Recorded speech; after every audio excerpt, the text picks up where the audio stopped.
May hawak na pong composite sketch ang mga pulis kaugnay sa pagdukot umano sa isang Amerikano sa Zamboanga del Norte.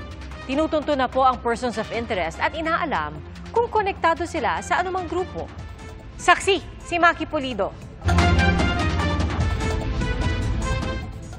Alas 11 ng gabi noong October 17, nang dukutin umano ang Amerikanong si Elliot Eastman sa kanilang bahay sa Sibuco, Zamboanga del Norte. Base sa inisyal na investigasyon ng pulisya, 4 na armadong lalaki na nagpakilalang mga pulis ang pumasok sa bahay ng 26 anyos na biktima. Nagtangka rin daw tumakas si Eastman pero binaril siya ng kidnapper sa hita. At saka kinaladkad hanggang sa baybayin ng dagat kung saan may naghihintay umanong bangka. Kwento ng barangay chairman, simple lang ang buhay ni Eastman sa kanilang lugar. 5 months na siguro naka-stay dito sa Sibuco. Tapos yung ginagawa niya lang dito is nagbablog. Ganyan. Tapos tumutulong sa mga benan niya, nagtitinda. Ganyan, yun lang. Wala naman akong nakikita na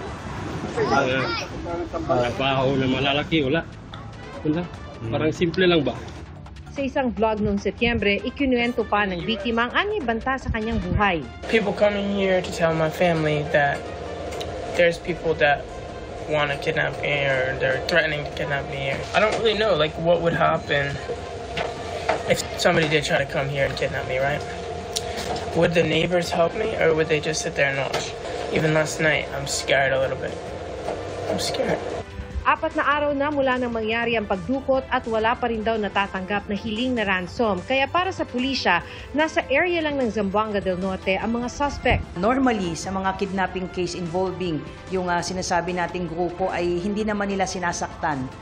Initially yung kanilang mga kinikidnap, but this time ay sinaktan kaagad nung makita at nag-resist itong biktima ay sinaktan kaagad and in fact binaril nga siya. So these are the things na kinukonsider. May persons of interest ng tinutuntun ngayon at tinitingnan kung may kaugnayan sila sa mga local terrorist group tulad ng Abu Sayyaf o BIFF. May mga composite artist sketch na po tayo nung ipinakita po itong picture po na ito, even dun sa mga rogues gallery po natin ay na-identify po na mga witness. We have the alias so far po. Aside from the 4 na pumasok, may mga nahanap tayo mga witnesses doon.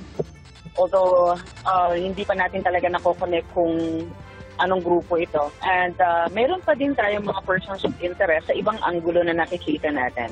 Nagsagawa na rin ng investigasyon ng mga ahente ng Federal Bureau of Investigation o FBI ng Amerika. Binisita rin nila ang pamilya ni Eastman noong Sabado at nakaalis na rin.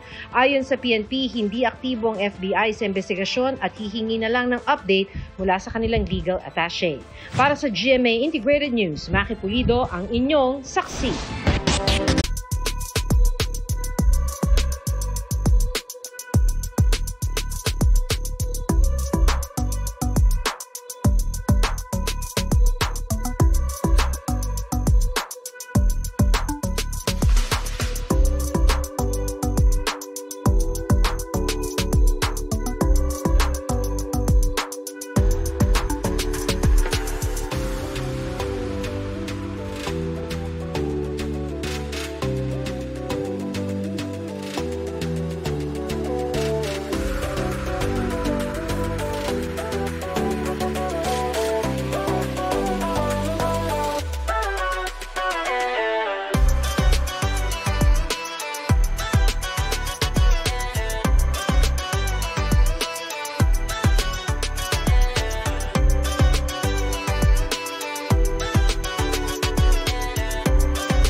Mga kapuso, sama-sama tayong maging saksi.